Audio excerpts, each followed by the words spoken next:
জয় বড়মা। তো আজকে চলে গেছিলাম নৈহাটিতে বড়মার দর্শনে, কারণ অনেক দিন ধরে ইচ্ছা ছিল যে বড়মার কাছে যাব, বড়মার কাছে যাব। তো ফাইনালি চলেই এলাম একদম বড়মার মায়ের মন্দির স্টেশন থেকে একটুখানি এসেই পাশে যে দোকানটা ছিল ওইখান থেকে আমরা নিয়ে নিলাম বড়মার মায়ের ডালা। তো 101 টাকার ডালা নিয়েছি, তোমরা 51 টাকার ডালা চাইলে নিতেই পারো। তো ধর্ম যার যার, বড় মা সবার, একদমই তাই। তো দেখতেই পেলে যে একদমই লাইন নেই, যেহেতু বুধবার বুধবার দিন লাইন সত্যিই খুব কম থাকে। তো আমরা একদম সামনেই ছিলাম, 4টের সময় গেট খুলবে বলে দাঁড়িয়েছিলাম। তো দাঁড়িয়ে থেকে দেখলাম যে এত সুন্দর লাইন ছিল, তো বড় মার সামনে চলেও এলাম।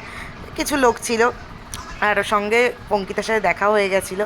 তো যাই হোক, ভালো লাগলো বড় মাকে দর্শন করতে পেরে, বড় মাকে পুজো করতে পেরে খুবই ভালো লাগলো, পুজো দিতে পারলাম।